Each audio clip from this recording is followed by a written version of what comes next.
Welcome to the coaching table. My name is Thomas Thompson and I'm a leadership consultant.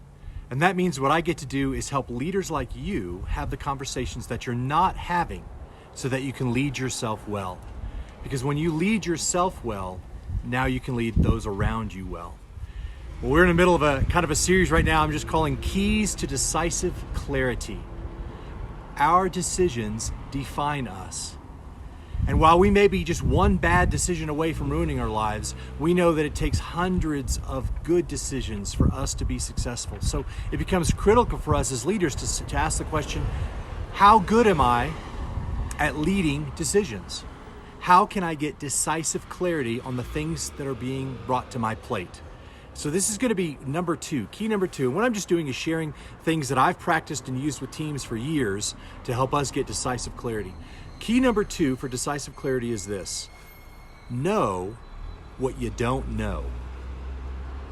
A few years ago, I got called for jury duty. Now, some of you may groan at that, but I get so excited and I hope I get picked because I want to be in the courtroom. I want to see how it goes. I want to hear the arguments. I want to watch the process. There's so much leadership material happening in a courtroom. I want to stand up at one point and go, "You can't handle the truth," and get kicked out of a courtroom. That's my dream. Someday it's going to happen. Well, I got picked for the jury, and it was a criminal trial, a criminal trespass trial. I was so excited sitting in the front row of this jury box, and the prosecution began to lay out their case over about 30 minutes. By the end of that 30 minutes, I was ready to vote. I was ready to vote guilty. It seemed airtight. It seemed pretty simple. I got all the facts I needed. And then the defense got up. And they painted an entirely different view of events using some of the same evidence. And all of a sudden, some of my first thoughts began to be cast in doubt. And we ended up heading into that jury box room, and I realized, boy, I was so grateful for that second half of information because that was really important to the way that I was thinking. It reminds me of an ancient proverb that I love. It's this: the one who states his case first seems right until another one comes along to examine him. What I realized in that day at the jury pool was this, is that it's amazing how far our minds can go down the road with a little bit of information.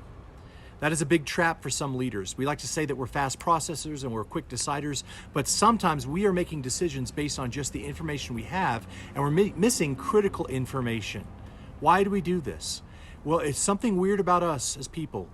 We tend to prioritize the information we have in our hands and deprioritize the information we don't yet have.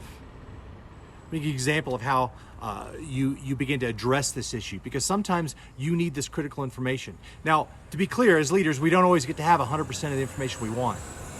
But sometimes, when we're making a very important decision, for us to get decisive clarity, we need to make sure that the critical information we need is in our possession. How do you get that?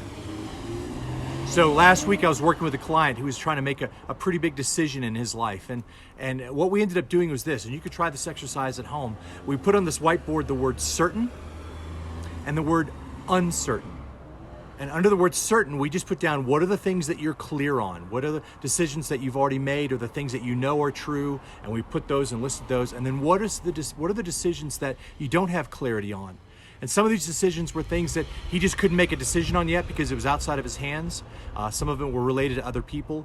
But one was a piece where he said, I just don't have clarity on that.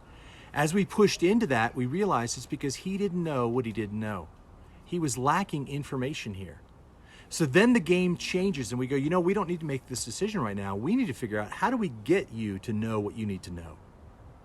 How do we get you, and let's come up with an action plan for you to get the information you need so we can move this thing from the uncertain category to the certain category. You need to know what you don't know, and then you have to decide if it's important or not.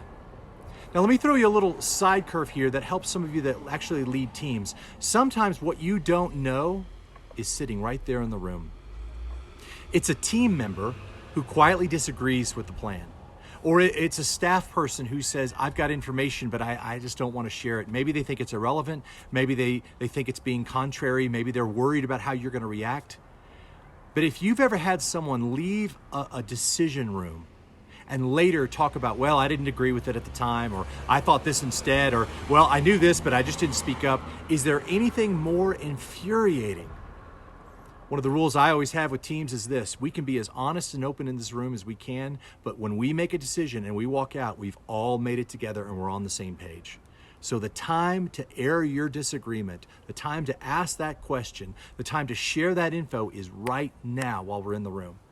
So sometimes what you need to know and you don't know is sitting there in the room, and you've got to push a little bit to mine that. Guys, is there anything that we're missing? Is there anything you want to share? Anything before we make this decision? You got to pull that information in. Now, like I said, as leaders, we don't always have the luxury of having 100% all the facts and information, and that's why we're leaders. Sometimes you just have to make calls. But if we're making decisions, missing a crucial piece of information out there because we just don't know what we don't know, we're going to make less clear and decisive decisions. Let me give you a coaching table question for this week. This is one you can use as you're facing a conversation. Use it with a team, use it with yourself. Do we know what we don't know? And as you start to think and answer that and say, well, there's some things we don't know here, you begin to evaluate, is that something that's important for us? And if it is important for us to make this decision, how can we know what we need to know?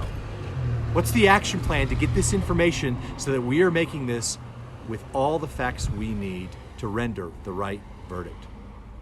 I'd love to hear about your decision-making tips and even interact with this conversation. You can scroll down and shoot me a little email and let's get a conversation going. I'm going to be back next week with another key to decisive clarity that I hope is going to really make your decisions a lot better. But until then, you're always welcome at the coaching table.